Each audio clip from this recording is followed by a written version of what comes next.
All right, we're going over the Arizona Cardinals today. And at the end of this video, I'm going to tell you if I think they're going to go over or under their season total, which is set around 3.5, 4.5 for this season, the 26-27 season. So we're going to go over where they're sitting at as a team, who they have lost and gained in the offseason, and how I'm going to be betting the Cardinals this year. So we're going to break down everything at the end of this video. I'm going to let you know if I think they're going to go over or under on their season win totals. We're going to do this for all 32 NFL teams, so make sure you're subscribed so you do not miss any videos. I don't know about you, but I'm getting excited for football season, so this is super fun to sit down and do. So let's just get right into it. So biggest gains, they didn't really do too much. They added Jeremiah Love, obviously, in the draft. I think that was a good pick. However, they need a lot more than just a really good running back to help save this team.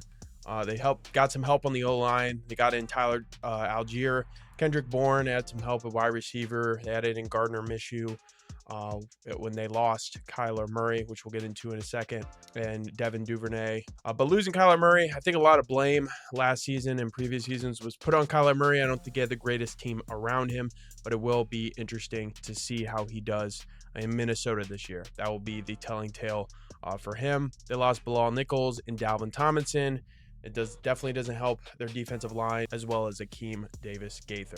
But when we look over at this roster, let's see what we're working with in terms of their roster. So there's been a lot of drama around Jacoby Brissett saying that he wants a pay raise. Now, I get it. He put up a lot of stats in garbage time, but when you're negotiating contracts and you're an agent and you're looking at the numbers he put up, it's kind of hard to argue paying him backup money with the numbers he put up. And I am aware a lot of it was in garbage time, but they also added Carson Beck.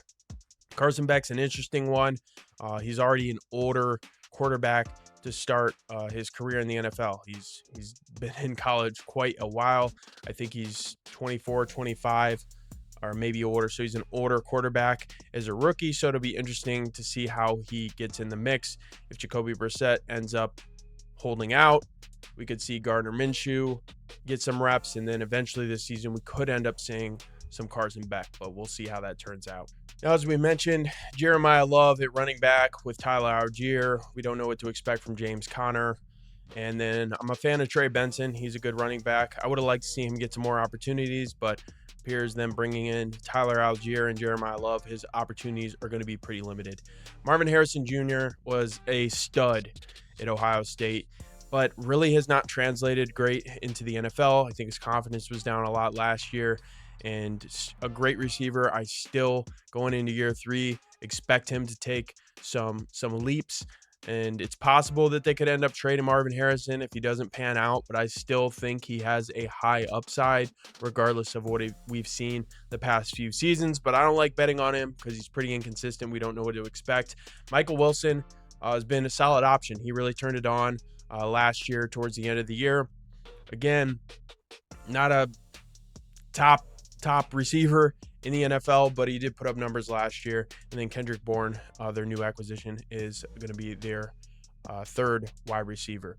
Then we have Trey McBride. Trey McBride is one of my favorite players to bet on. Extremely consistent. And the way I research every single game is on Data Streak. I'll leave the link below. You can do all your research for every single game, for every single sport over there. And that is how I look and analyze props. And in doing so, Trey McBride emerges as the best, if not one of the best, if not the best player to bet on when it comes to his alternative lines for receptions and yardage, because he gets so much target share and so much volume. Their offensive line, nothing to write home about.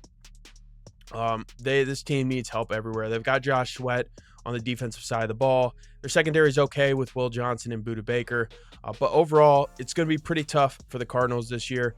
I definitely can see them probably having the worst record in the league and ending up with the number 1 pick, which would not be bad with their needs. They need a quarterback. Next year's draft is going to be loaded with quarterbacks. It's a really good draft. So if you're going to have a down year, this would be a good year to have it with the draft that is coming up. Now, their season win totals. We'll go over to FanDuel here and pull it up. Cardinals are at 3.5 wins. Let me move this over a little bit so we can see it. Cardinals, over under 3.5 wins. You can take the over at -165, the under at +140. And if you take the over 4.5, it's +125. Under 4.5 is -145. Now, when we look at this Cardinals schedule, this is another thing to look at. And when you look at their schedule, they have a tough schedule. They're in a very tough division. They start off week 1 with the Chargers. Then they have the Seahawks. 3 of their first 4 weeks are on the road. Then they go to the 49ers. That's going to be tough. Giants, they could squeak out of there with a win, but I don't know. Giants might win that one. Then they got the Lions, the Rams, the Broncos, the Cowboys, the Seahawks, the Rams, the Chiefs, the Commanders, the Eagles, and their bye. I mean, this is a tough schedule. Now they get a little bit of an easier schedule here with the Jets, Saints, and Raiders, and then finish off with the 49ers. But looking at this schedule, I think the under 3.5 wins at, what do we say it was at? Under 3.5 at +140 is probably the way I would lean on this. I mean, we look at their schedule, and of all these games in the first half, really the only one that's could be a win here is the Giants. They might sneak away one of these games, maybe with a win, but it's going to be difficult. And then late in the season, Commanders, who knows what we'll see. Jaden Daniels has struggled to stay healthy, so there's a chance they could get one there. Then the Jets, Saints, Raiders, I think they'll win 1 to 2 of those games. I don't think they'll win them all. I just think it's going to be hard for this team to have 4 wins on the season. So I'm going to go with the under 3.5 for the Arizona Cardinals this season. If you like this video, hit that like button. It really does help out. And then again, make sure to check out Data Streak to do all of your player prop and team research when it comes to betting all the major sports. Link is in the description.